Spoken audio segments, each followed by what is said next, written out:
Take a deep breath. Know that you are loved. Take a deep breath. Know that you are loved. Breathe. You've arrived at the Evolving Lover podcast. This transmission is brought to you by the Online University of Love and Sexuality. We would love you to receive all of our podcasts and videos at www.uls.online. Now, here is your host, the funny, thoughtful, and loving Steve Burford. Enjoy.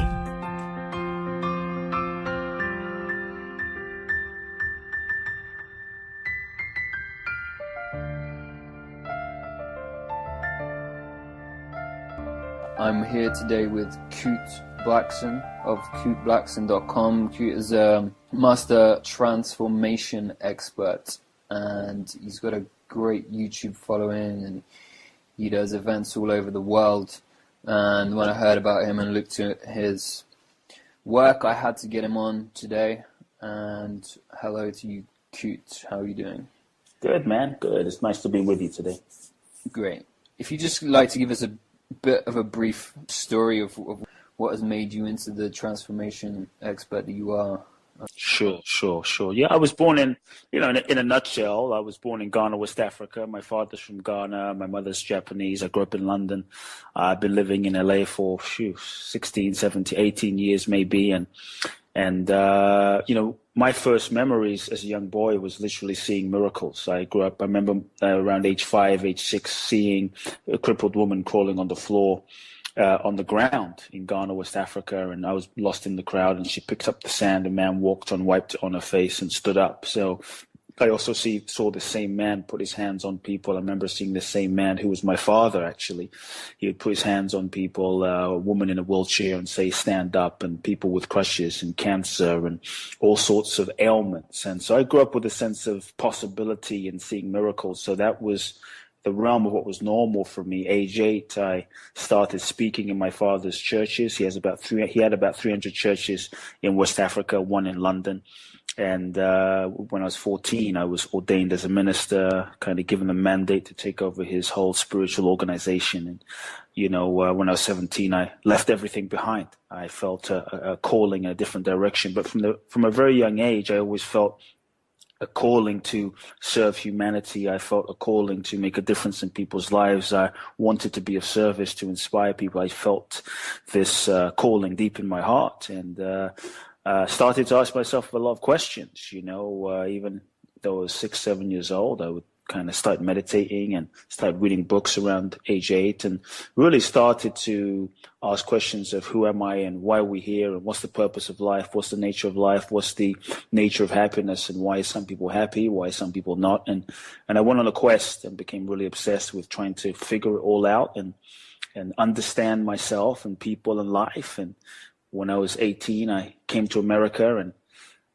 went and found teachers and mentors and studied with many of them and all sorts of different healing modalities, and traveled the world to everywhere from northern Spain, walked the Camino, to Thailand and meditate with Buddhist monks, to Japan, studying Zen, to Israel, and ended up in India, which really transformed my life, and had a series of really profound spiritual experiences. And as a result of my own transformation, my own inner work, my own internal process, I was guided to sort of come back to the US and share and teach and train. And I don't really coach people. I uncoach people. I uncondition people. I untrain people. I unteach people, because at the core, I believe that who we are is already, we're already whole, we're already complete, we're already perfect. But through the process of life, we sort of lose touch with that innate perfection. If you look at a child when they're born, especially a baby, they're born free, they're in touch with their infinity, they're in touch with their joy,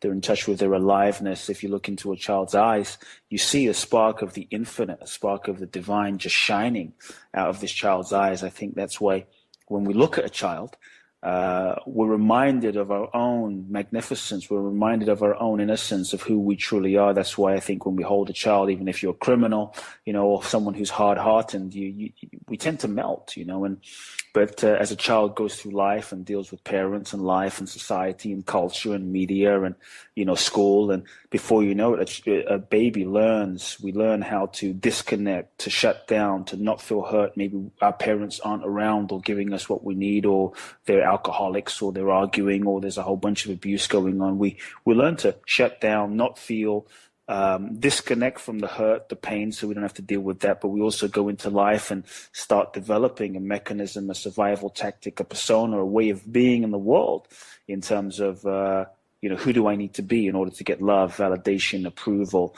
And we start developing a way of being in the world as a survival mechanism to not be hurt, to not feel pain, but also to get love, validation, approval. And we take that way of being into our adulthood, as a way of functioning. And we often think that, this is who I am. That's who I am. This is me.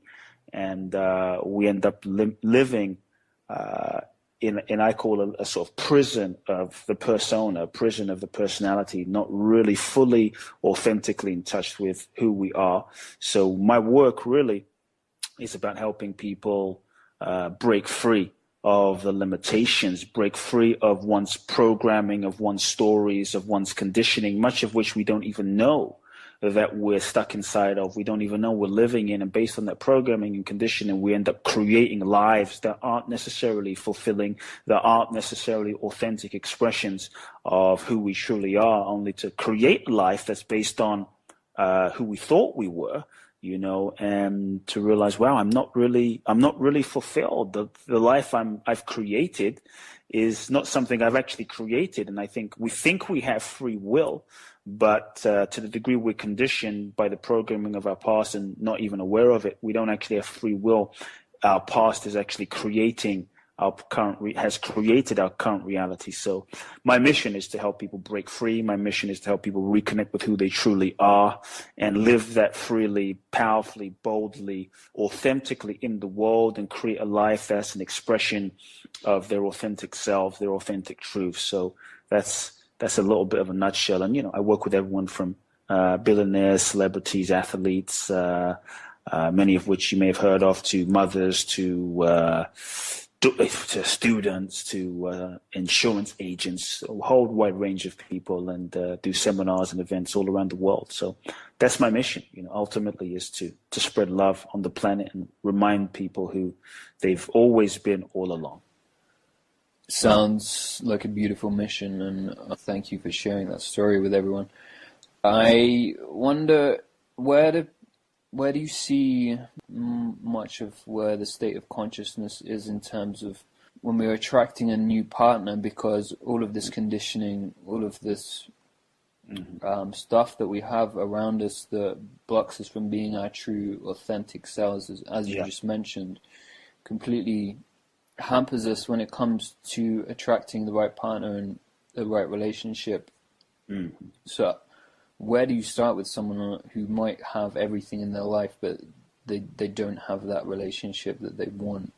Yeah, I believe that many times we think that we're attracted to someone, or we think, we meet someone, oh my God, I'm in love, or we often say, wow, this person feels so familiar and I've met the one, and we attract that person into a relationship with us. But, what I found working with people is every single thing that's ever happened to us from childhood, every single memory, emotion, sight, sound, taste, color, everything we've ever been told, all the environment we grew up in, the relationship with our parents, all of that, everything is stored in our nervous system. The nervous system is the antenna our antenna to the world. So information comes in, it gets filtered through our nervous system and the glands of the nervous system. And that's what, from that interpretation and all the stimulus that comes into our nervous system, we are interpreting reality. So so that goes to say that if we have a whole bunch of unresolved stuff that is stored in our nervous system, based on that, we're going to be vibrating a certain way. We're going to be interpreting reality a certain way. And what I found is many times when we think we're attracted, we're not necessarily attracted to someone. It's more like I'll give you an example. I worked with a client a while back, and, she grew up with a father who wasn't really around. He was aloof. He was cold. When he was around, he was mean. He was abusive. She had linked in her mind, in her nervous system, in her physiology, so to speak, she had linked that love equals pain. Love equals coldness. Love is mean.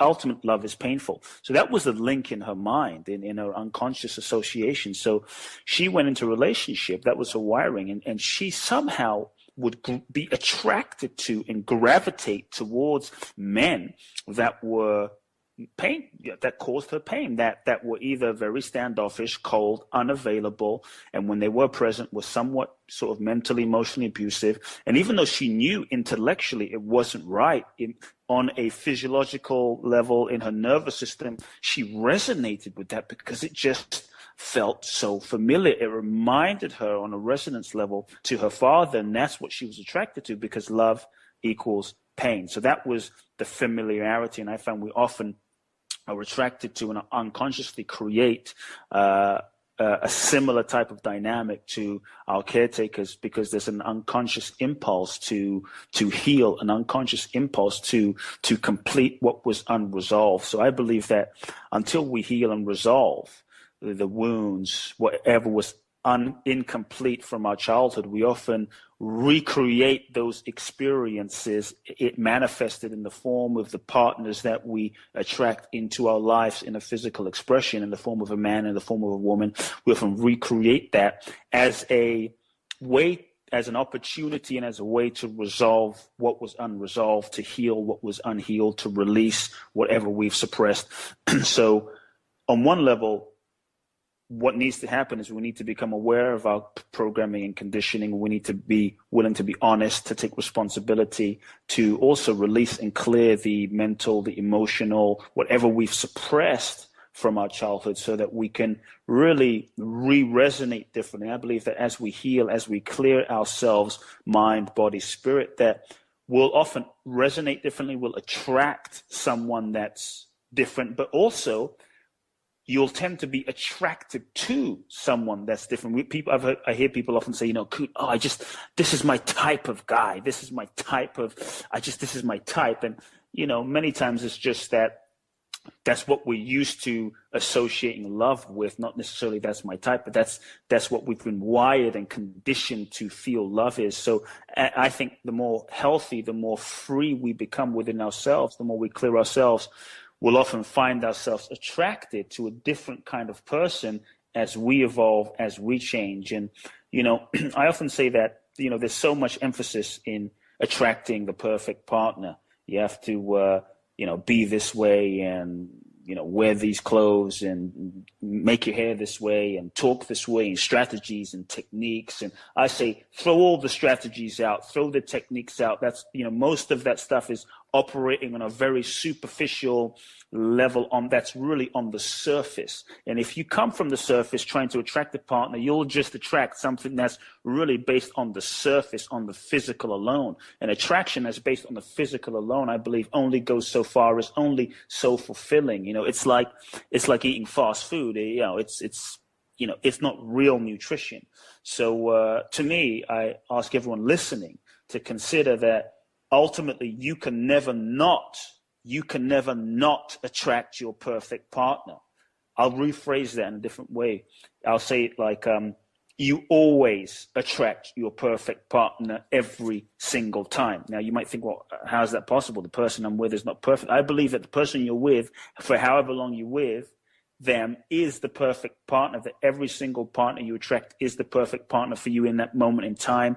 And they reflect to you and show you yourself, what you most need to see, what you most need to experience, what you most need to integrate, what you've suppressed, what you most need to heal or learn or grow into within yourself. They are the perfect manifestation of your own consciousness, of your own self. They are a perfect mirror for you at that time. So you ultimately attract into relationship who you are. So the question I would ask when we're talking about attraction, like real attraction, is, do you like what you see? Do you like what you are manifesting in the form of a partner, in the form of a man, in the form of a woman in your life? Because ultimately you're in relationship with yourself, And your partner, the person you attract, is a manifestation of you.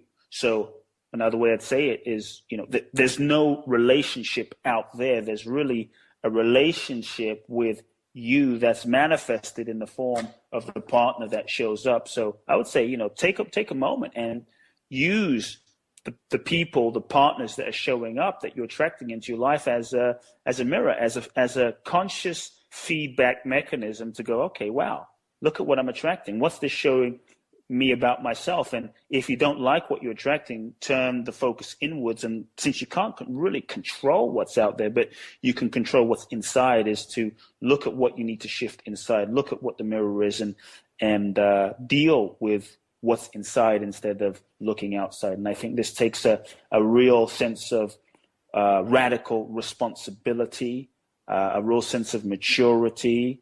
Give up being a victim in that, I just keep attracting this type of person, or we have to give that up, give up any sense of victimhood and really look inside. And if you want to attract someone different, a different type of pattern, a different type of energy, then we have to take full responsibility for what we've been attracting up until now, and shift whatever needs to be shifted inside of ourselves so we can attract something different. So yeah, I totally agree with you. I know quite a common question is that when we are finally in a relationship, yes, it might be a different question if we're a man or a woman, but how do we bring out the best in that person? Perhaps if you want to answer it from a male and female point of view, or if it's the same for both. This transmission is brought to you by the Online University of Love and Sexuality. We would love you to receive all of our podcasts and videos at www.uls.online.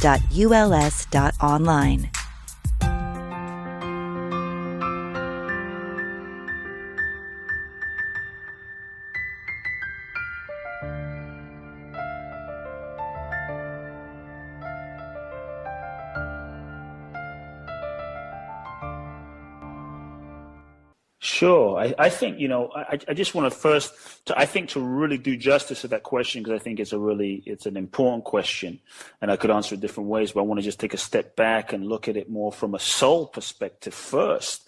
I believe that it's important to understand the real purpose of a relationship. And I feel, coming from my perspective, is that the real purpose of a relationship is when two souls are coming together. The real purpose of a relationship is when two souls come together to truly serve each other's growth and evolution. That we attract a partner to us because there might be certain lessons that we are contracted with, certain lessons we've agreed, our souls have agreed to work on together, to heal through together. So as two souls come together to serve each other's growth and evolution, then relationship becomes a profound spiritual evolutionary growth opportunity, a yoga, a path, a spiritual path in and of itself for the development of your soul, for the development of your full potential as a human being, an opportunity to fulfill your true potential. And I believe that relationship is not just to, come together to feel nice, watch great movies, have nice dinners, have great sex, buy each other roses, take walks in the park, pacify one's aloneness, but and that's all great. I mean, they're lovely things to do. I think we should celebrate the joy and beauty and all the small things and the big things of life and being in a human body. But I feel that we must remember the real purpose as we talk about how do we bring out the best in each other, is that we're here to actually grow as human beings and evolve as souls to realize our true identity, our true selves, the realization of ultimately our infinite nature, our true selves in a relationship, and when you commit to a partner in a relationship, when you have a commitment in a relationship, I believe it's not just a commitment to someone else, to bring out the best in someone else, although that is important. It's really a deeper commitment to yourself. It's a deeper commitment to your own evolution. It's an inner commitment. And I think when we have that inner commitment, then one's perspective shifts completely. And what I will have to say too is that, when you meet someone and you're in relationship with someone and love is present and you fall in love with that person, love will tend to bring up everything unlike itself in order to be healed. And all those patterns, all those places you may have been hiding, all those things you might have suppressed, all those addictions, fears, insecurities, wounds, abandonment issues, childhood, stuff that you've managed to survive and press down, in the light of love will tend to come up and rise up to the surface. That sometimes might get uncomfortable, sometimes might get a little ugly, sometimes might feel, not nice, might not feel so good all the time, but it will tend to come up to be released, to be healed. And even though we might think, wow, I'm with this person and they're not bringing the best out of me, I'm not feeling the greatest, I say it's not necessarily a bad thing if we understand the perspective that true love, true relationship is about the evolution and growth of our souls. So sometimes, it's kind of like a detox, when you do a health cleanse, drink green juices or eat salads and do a cleanse or a colon cleanse, what have you, for a period of time, there's detox that happens. Sometimes you feel not so great. So I say we have to not confuse that purification, because love is a purification. We have to not confuse that with, oh my God, this relationship's not bringing the best out of me. Sometimes the best relationships and the best partners are the partners that will trigger, that will bring up everything that we'll call it is not so great, that's been suppressed, bring that out so it can be cleared and it will come out. So sometimes that is actually the best partner you can find, and they're bringing the best out of you by bringing, you could say, the worst out of you by bringing whatever's unresolved out of you, so that even more of your true light can truly shine. And I think as we go through that process of purification, especially if you're in love with that person and you feel the connection and you feel this is the partner you want to work through stuff with, because in any relationship there's no perfect person, because no personality is perfect, but there's a choice to say, okay, I commit to serving this soul. Okay, I commit to serving you. Now we have a commitment to serving each other's souls from a deeper understanding, with the understanding that even though as we try to serve each other's greatness, stuff will come up, shit will come up, stuff's going to come up to the surface. And if we can have that deeper understanding to hold each other and love each other's growth and evolution through that, then I think eventually through that process of purification, things can get cleared, so our true natural awesomeness, so our true natural magnificence can begin to really, really, really, really, really shine. And through that process, we, in a sense, there's an alchemy that happens where we bring up the real best of our soul. We bring that out of each other. But sometimes it can be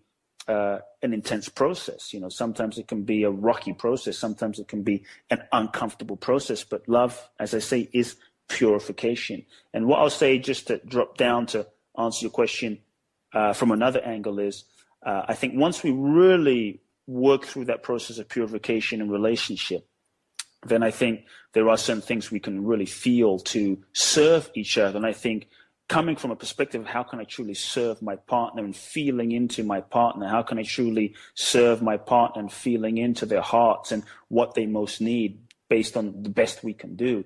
And I think, as a man, I always encourage the men clients I work with is to really feel for a woman who, in her presence, by being in relationship with her, by being in a romance, in a relationship with her, but by being with her in relationship, in her presence, you feel even more inspired. You feel even more inspired to give your gifts. So I would invite a woman to consider, okay, if that's the case, how can I show up in a way as love, as grace? How can I show up in a way to inspire my man even more, to inspire his consciousness, to inspire his heart, to inspire him to live his deepest life purpose even more fully in the world? And for a woman to feel that, and one of the most inspiring things for a man to receive, I found in speaking with many men, one of the most inspiring things for a man to receive from a woman is her heart, is her vulnerability, is her feminine energy, is her heart openness. And in that is her offering of trust in him and his direction. When a woman says, I trust you with my life, I trust you. And when a woman looks into a man's eyes with that vulnerability and just offers him that trust, it's the sexiest thing. It's one of the most inspiring things to a man. But obviously, not all men are necessarily living and have earned that level of trustability. But as a man, as an authentic man, when a woman offers that trust to the right man and sees where he is, I think she will either evoke even more greatness in him or bring out even more trust from his heart, even more integrity she'll bring out. Another way I'd say is any woman can give a man an erection, so to speak, but it takes it takes a goddess to be able to inspire an erection of consciousness, an erection of a man's heart where he stands up within himself, in his heart, in his being, even more fully, even more fearlessly by being in her presence. And when a woman says, I see who you are, I trust you completely, it does something to a man. It makes us want to be our best. That is a space that a woman provides that is an invitation. It's an open invitation where she invites him into a higher expression of himself. And that is a profound evocation, a profound gift, and the power of a woman to inspire us as men. And I think it's also equally powerful when a man sees a woman and he sees through her emotions and her stuff and her beyond her body, and really sees her heart and sees her light, because the feminine is light. The first thing created was light. Everything manifested out of light. And when a man can truly look beyond her form, because most men get mesmerized by her form, but when a man can really see into her heart and see the light in her heart and truly see her, and in seeing her, see and feel the love that she is, because every woman is naturally, innately love. And he sees that even when she's not being that, even when she's caught up in her emotions and her fears and her storm of just, free flowing feeling. And he says, I see you.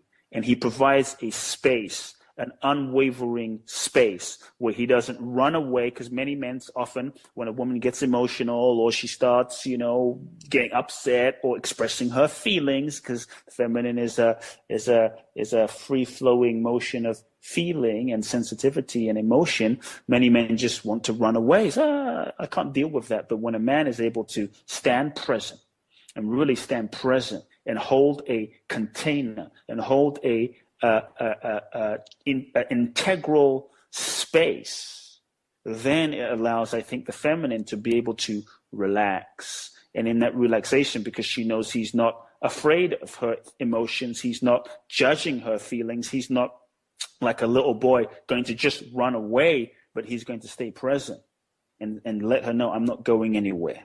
I'm present. I love you. I see who you are. You are love. You are light. You are a goddess. I'm here, and I'm not going to collapse. I'm here. Then it allows her to relax and open and open and open even more to the love that she is. And it brings out even more of the best of her true, authentic love nature. And I think that's a profound gift that a man can provide as a space for the feminine to open. And if he's able to do that, if he's willing to commit to doing that, then she will open even more and bless him even more than he can possibly imagine. Well, I completely understand where you're coming from there, and all makes sense. I wonder for a second if we can perhaps maybe take examples from your own life, or just imagining the future of relationships on this planet, in terms of, you talked about we're all looking to grow, or we should look to grow in our relationships, but is there a state of bliss that we can get to where, although we may be slowly still growing, is there a state of bliss we can finally reach a nirvana state? Perhaps it could be as simple as just, I think one of the highest forms of state is just a complete state of play and playfulness. Is there a state we can finally get to? What is the ultimate vision for relationships on this planet? Yeah, I don't even know if it's a great question. I don't even know if there's some state to get to, because all states are temporary. All states come and go. They're transitory. All emotions are transitory. Happiness, sadness come and go. It's just the flow of life, expansion and contraction. It's just the nature of duality, the nature of existence, the nature of being human. And it's great to be happy, and it's great to, but I feel it's not about holding on to one state. Oh, I'm happy, so I have to be happy, and I have to experience this happy feeling all the time in myself or in relationship, because I think trying to just like hold on to only being happy, then we suppress the sadness, then we suppress the totality of the rainbow and the spectrum of free-flowing feeling and the spectrum of what it is to be human. And the more you suppress, let's say, sadness, the more you also limit your capacity for joy. The more you suppress grief, the more you might limit your capacity for happiness. So I think life is about embracing the whole spectrum, all emotion, all feeling, whilst knowing that you are none of it. You are not any of those. So beyond the state, beyond duality, is the dimension of realizing that what we are is pure consciousness, that what you and I are, whether man or woman, beyond masculine, feminine, we are consciousness. And all feelings, all emotions, all, states are happening inside of an unchanging being, an unchanging consciousness that we are. And I think that next level is not going into a relationship to try and just get something from each other, but really realizing that what I am and what my lover is, what I am, what my woman is, what I am, what your man is at the core not separate. There is no separation. There is just oneness. There's just oneness that is manifesting as a multiplicity of form in apparently 7 billion people, but it's a one man, one woman show. There's one consciousness that's living and breathing and functioning us all. So in that space, you could say on one level of reality that there's no other. There's no wife, partner out there to really be in a relationship with.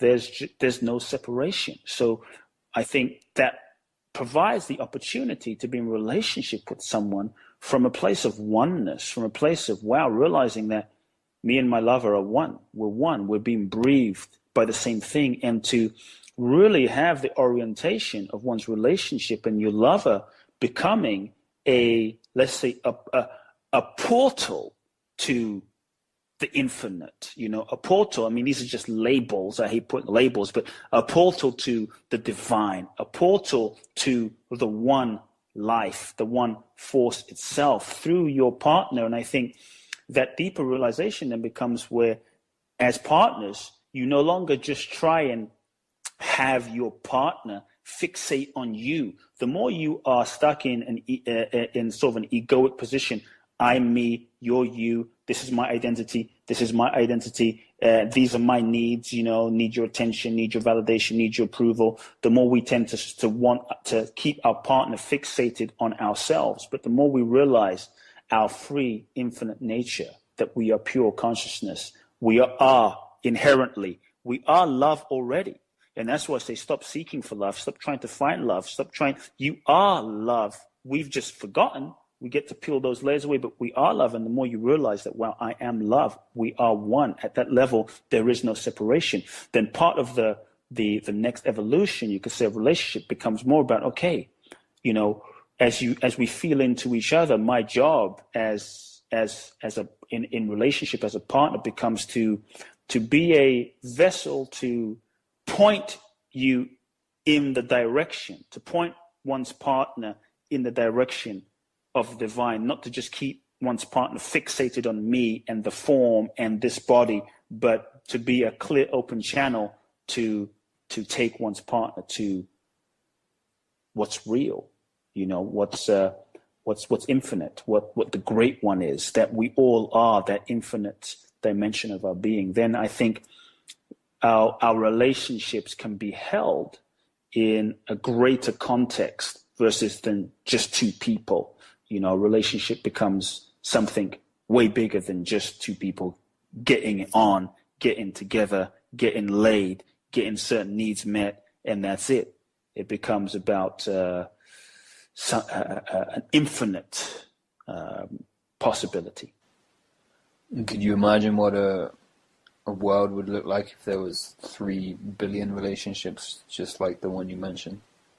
I think it would be, I'm not going to say it would be perfect, because, in the 3D, in the three-dimensional world, I don't know if there's such a thing as perfection, and that's just what it is, and that's perfect. But I think it would definitely be a lot more joy.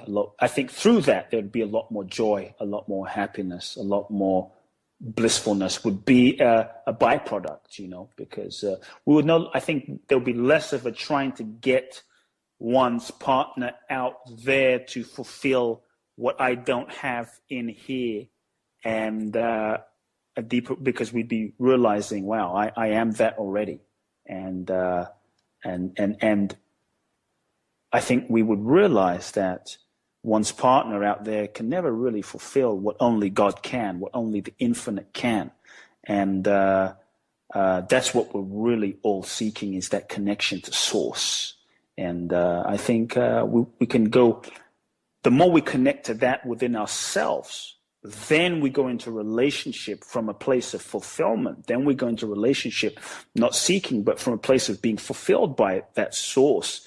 Then there's a lot more love to share. Then there's a lot more love to give, rather than feel this hole inside of me. I think there'd be a lot more joy, for sure. Mm.